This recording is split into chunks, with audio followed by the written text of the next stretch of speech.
Om Swastiastu. Selamat datang di video pembelajaran. Pada materi ini yaitu pendidikan sebagai sistem. Pada mata kuliah wawasan kependidikan ini kami dari kelompok 3 kelas 1A. Dengan saya sendiri, Nilo Gede Sintawidarini dengan NIM 201 301 1033. Bersama teman-teman saya, IGD Arisan Jaya dengan NIM 201 301 1036. Nikadek Dina Yucayani dengan NIM 201 301 1034.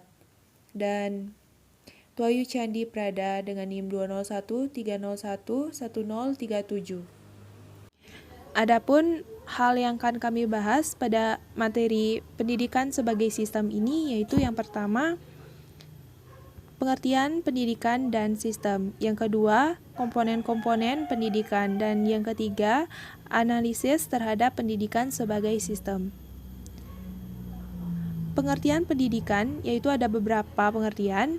Yang pertama, menurut Undang-Undang Nomor 20 Tahun 2003, pendidikan adalah usaha sadar dan terencana untuk mewujudkan suasana belajar dan proses pembelajaran agar peserta didik secara aktif mengembangkan potensi dirinya untuk memiliki kekuatan spiritual keagamaan, pengendalian diri, kepribadian, kecerdasan, akhlak mulia, serta keterampilan yang diperlukan dirinya untuk masyarakat, bangsa, dan negara.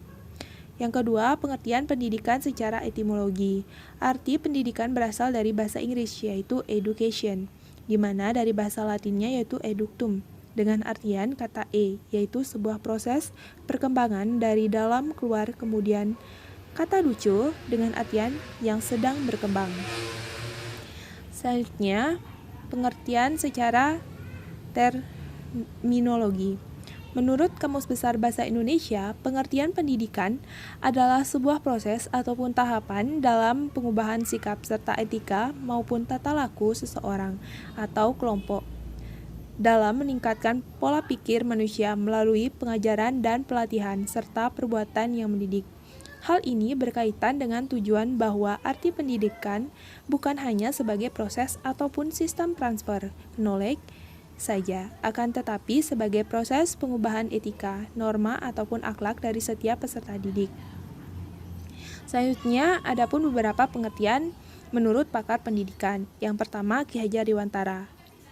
Definisi pendidikan menurut Ki Hajar Dewantara adalah proses penunjangan kekuatan kodrat sebagai manusia yang memiliki akal dalam menguasai pengetahuan pada peserta didik dengan tujuan manusia dapat meninggikan derajatnya melalui pendidikan yang setinggi-tingginya. Baik, sekian presentasi dari saya, akan dilanjutkan oleh teman saya.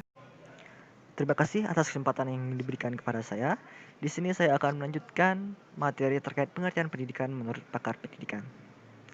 Yang kedua itu ada Martinus J. Marimba, yang dimana menurut Martinus J. Marimba, pendidikan adalah sebagai sarana yang membantu atau menolong setiap orang agar dapat melaksanakan hidupnya dengan baik. Dengan pendidikan itu, seseorang dapat menentukan tujuan hidup sesuai yang dibutuhkan dan menjadi pribadi yang lebih baik dan lebih mandiri. Nah, salah satu upaya yaitu mendidik serta membantu meningkatkan taraf berpikir menuju kedewasaan. Selanjutnya, pengertian pendidikan menurut Thomson, yang dimana di Thomson mengartikan pendidikan sebagai pengaruh yang kuat terjadinya perubahan pada setiap jati diri manusia. Nah, perubahan yang kuat ini kemudian menghasilkan pemikiran-pemikiran serta penalaran setiap manusia yang berbeda. Nah, maka dari itu, pendidikan dapat berjalan dan ilmu pengetahuan dapat berkembang secara meluas. Nah, adapun pengertian pendidikan secara umum, yang dimana definisi pendidikan yaitu pembelajaran pengetahuan, keterampilan, dan kebiasaan sekelompok orang yang diturunkan satu generasi ke generasi berikutnya dengan suatu pengajaran, pelatihan, atau penelitian. Nah, pendidikan sering terjadi di bawah bimbingan orang lain.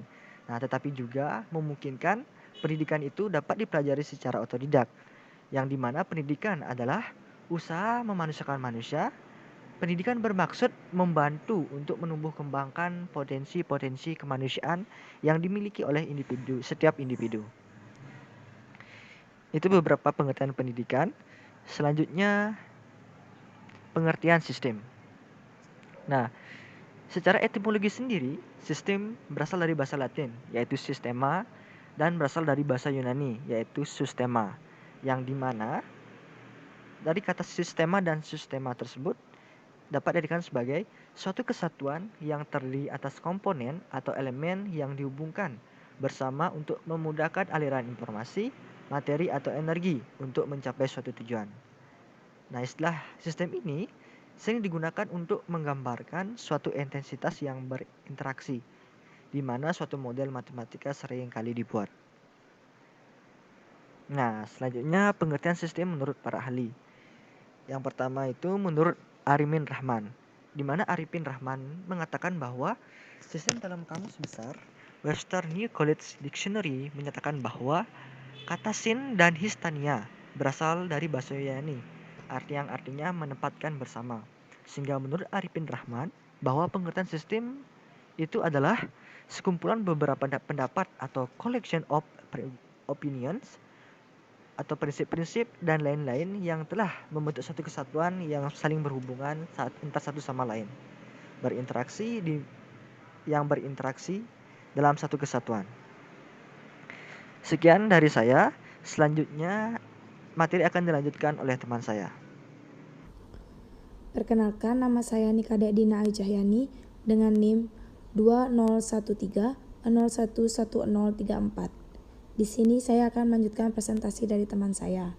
Yang saya bahas, pengertian sistem.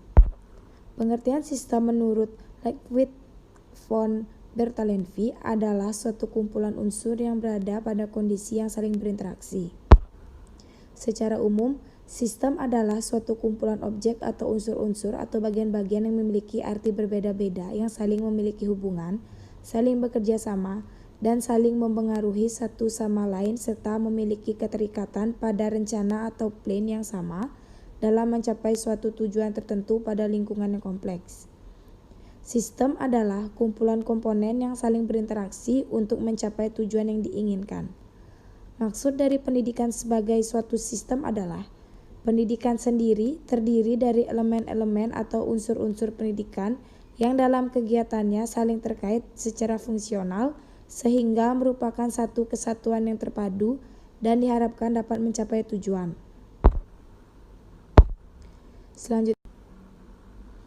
Selanjutnya, pendidikan sebagai sistem.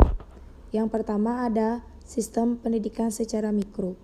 Pendidikan secara mikro lebih menekankan pada unsur pendidik dan peserta didik sebagai upaya mencerdaskan peserta didik melalui proses interaksi dan komunikasi.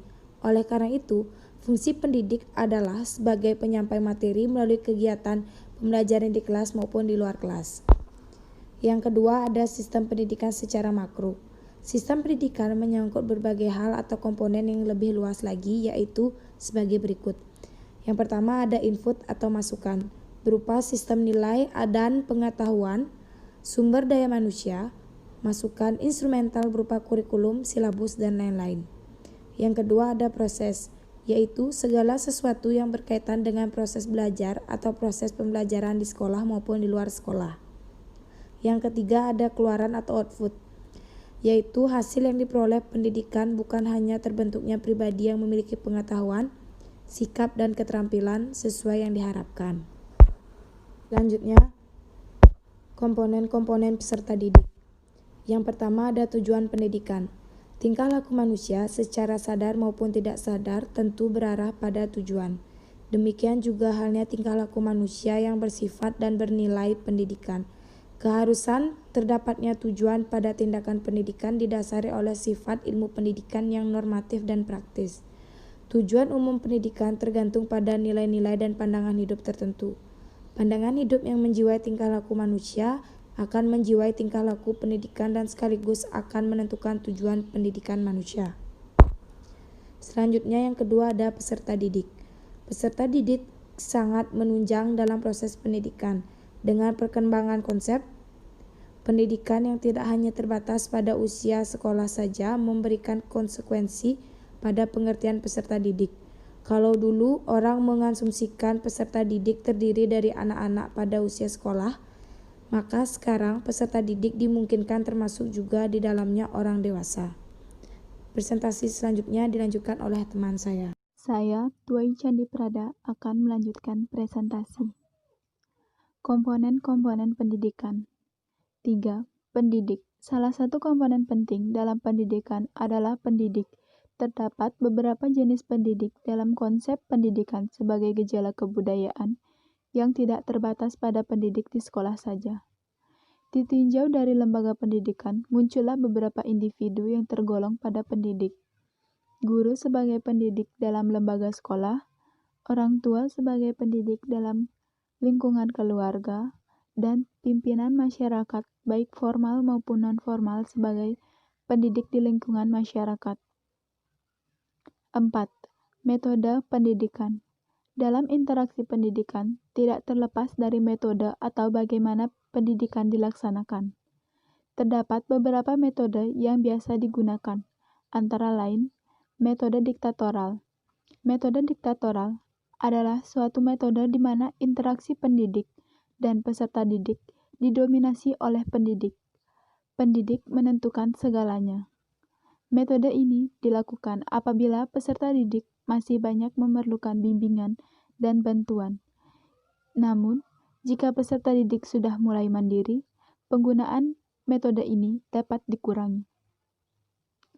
Metode liberal.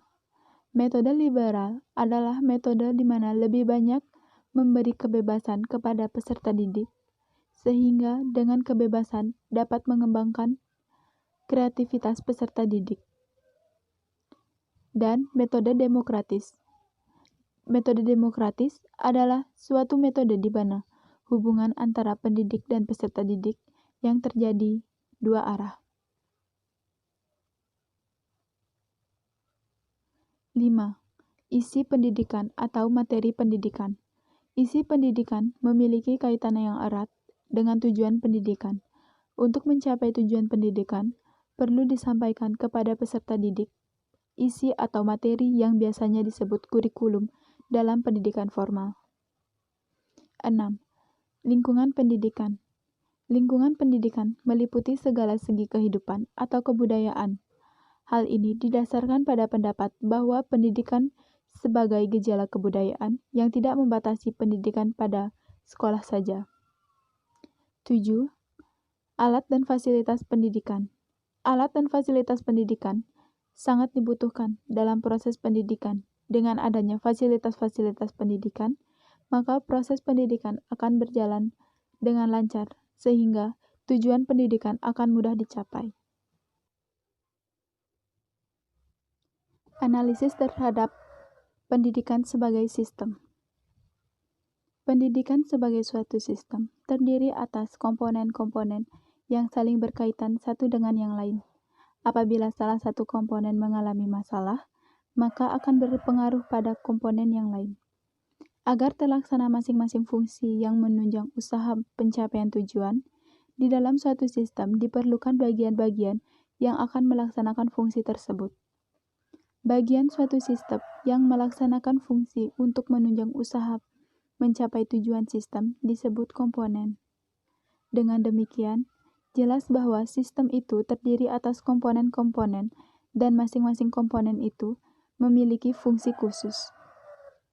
Semua komponen dalam sistem pembelajaran haruslah saling berhubungan satu dengan yang lain.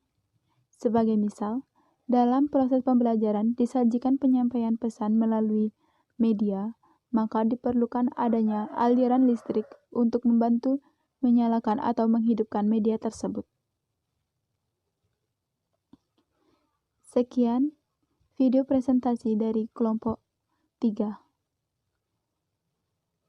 Kami ucapkan terima kasih. Om Santi, Santi, Santi, Om.